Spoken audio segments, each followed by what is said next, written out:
আসসালামু আলাইকুম ইয়া মুহাম্মদ সাল্লাল্লাহু আলাইহি ওয়াসাল্লাম, আপনার উপর আমার জীবন কোরবান।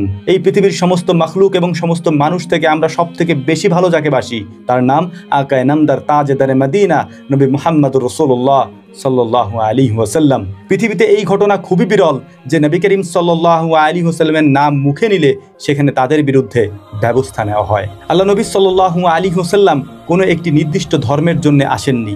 আল্লাহ রাব্বুল আলামিন তার প্রিয় হাবিব সাল্লাল্লাহু আলাইহি ওয়াসাল্লামকে পৃথিবীতে পাঠিয়েছিলেন এই পৃথিবীর সমস্ত মানুষের কল্যাণে, মানবতার কল্যাণে।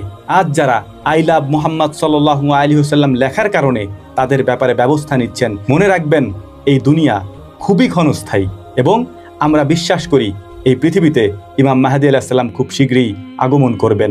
আমরা বিশ্বাস করি এই পৃথিবীতে ইমাম মাহদী আলাইহিস সালামের পর 40 বছর পর্যন্ত শাসন করবেন হযরতে ঈসা আলাইহিস সালাম। এই কথাগুলি কেন বলছি এবং টাইটেলে আমরা কেন লিখেছি আই লাভ মুহাম্মদ সাল্লাল্লাহু আলাইহি ওয়াসাল্লাম, ইতিমধ্যে এই ঘটনা আপনি হয়তো জানেন এবং যদি না জেনে থাকেন হয়তো আপনি জেনে যাবেন। তবে এটা খুবই গুরুত্বপূর্ণ একটা বিষয় আমাদের জন্য একটা মেসেজ, সেটা হচ্ছে আমরা আমাদের ধর্মের ব্যাপারে কতটা বেখেয়াল। এই পৃথিবীতে এখন প্রায় 200 কোটির মতো মুসলমান রয়েছে। আপনার কি মনে হয় এই 200 কোটি মুসলমানের জন্যই হযরত মুহাম্মদ সাল্লাল্লাহু আলাইহি ওয়াসাল্লামকে দুনিয়ায় প্রেরণ করা হয়েছিল? না, কিয়ামত পর্যন্ত এই পৃথিবীতে যত মানুষ আগমন করবেন সবার জন্যই হেদায়েতের এক মহামানব হিসেবে মুহাম্মদ সাল্লাল্লাহু আলাইহি ওয়াসাল্লামকে দুনিয়াতে প্রেরণ করা হয়েছিল। আজ আমাদের হৃদয়ে রক্তক্ষরণ হয়, আমাদের কষ্ট অনুভূত হয় যখন মুহাম্মদ সাল্লাল্লাহু আলাইহি ওয়াসাল্লামের ব্যাপারে তার নাম লেখা ব্যানারগুলিকে টেনে ছিঁড়ে ফেলা হয়। কষ্ট লাগে, খারাপ লাগে। কতটা কষ্ট লাগে এটা হয়তো একজন মুসলিম হিসাবে আমি আমার জায়গা থেকে সেটা প্রকাশ করতে পারবো না, সম্ভবও না। কারণ এই পৃথিবীতে, আমি আবারও বলছি, এই পৃথিবীতে সব থেকে বেশি ভালো আমরা বাসি আমাদের প্রিয় নবী হযরত মুহাম্মদ সাল্লাল্লাহু আলাইহি ওয়াসাল্লামকে। আমি যদি তার ব্যাপারে এতটুকু শব্দ উচ্চারণ করতে না পারি আই লাভ মুহাম্মদ সাল্লাল্লাহু আলাইহি ওয়াসাল্লাম এই পৃথিবীতে, তাহলে আমার বেঁচে থাকাটাই বৃথা।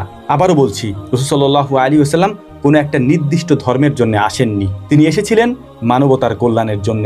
জাতিসংঘের মাধ্যমে এখন যে কথাগুলি আপনারা শুনতে পান, আজ থেকে 1430 বছর আগে মুহাম্মদ সাল্লাল্লাহু আলাইহি ওয়াসাল্লাম কোনো স্কুল, কলেজ, ইউনিভার্সিটিতে না পড়েই আল্লাহ তাআলার প্রদত্ত ওহীর জ্ঞানের মাধ্যমে তিনি আমাদেরকে জানিয়ে দিয়ে গিয়েছেন। স্পষ্টভাবে বলতে চাই, এই পৃথিবীতে সর্বশ্রেষ্ঠ মহামানব হযরত মুহাম্মদ সাল্লাল্লাহু আলাইহি ওয়াসাল্লামকে একবার না, কয়েকবার না, কয়েক হাজার কোটিবারও যদি বলতে বলা হয় আই লাভ মুহাম্মদ সাল্লাল্লাহু আলাইহি ওয়াসাল্লাম, এই উম্মত শুধু বলবে না, নিজেদের কলিজা কেটে মানুষের সামনে উপস্থাপন করবে আমরা আমাদের নবীকে এতটাই ভালোবাসি। একজন মানুষ নামাজ পড়ে না, একজন মানুষ রোজা রাখে না, এই পাপগুলি আল্লাহ তাআলার সাথে সম্পৃক্ত। আল্লাহ তাআলা চাইলে তাকে মাফ করে দিতে পারেন, কিন্তু যদি তার সামনে আল্লাহ রাসূল সাল্লাল্লাহু আলাইহি ওয়াসাল্লামের ব্যাপারে কটূক্তি করা হয়, আজে বাজে কথা বলা হয়, তার নামে লেখা ব্যানার, ফেস্টুন এগুলি ছিঁড়ে ফেলা হয়, তার হৃদয় রক্তক্ষরণ হয়। যে ঘটনা ঘটেছে এর প্রতিবাদে আমরা এই কথাগুলি বলছি। রাসূল সাল্লাল্লাহু আলাইহি ওয়াসাল্লামের নাম এই পৃথিবী থেকে মেটানোর জন্য কত মানুষই তো আসলো, কিন্তু মুহাম্মদ সাল্লাল্লাহু আলাইহি ওয়াসাল্লামের এই নবুয়তের বাতি কেউ নিভাতে পারেনি। ইনশাআল্লাহ কিয়ামত পর্যন্ত সেটা সম্ভব না। আপনি আপনার জায়গা থেকে যতটুকু পারেন করতে থাকেন। আল্লাহ রাব্বুল আলামিন এই পৃথিবীতে আমাদেরকে পরীক্ষা করার জন্য পাঠিয়েছেন। আমরা জানি অনন্তকাল রয়েছে, সেখানে সবকিছুর বিচার হবে। আপনিও উঠবেন, আমরাও উঠব, ইনশাআল্লাহ দেখা হবে কিয়ামতের ময়দানে। স্বয়ং আল্লাহ রাব্বুল আলামিন তার হাবিবের ইজ্জতকে বুলন্দ করেছেন। পবিত্র কোরআনে তাকে আজিম শব্দ দ্বারা সম্মানিত করা হয়েছে। কতটুকু পারবেন এই দুনিয়াতে তার ব্যাপারে কথা বলে তাকে অসম্মানিত করতে? আস্তাগফিরুল্লাহ।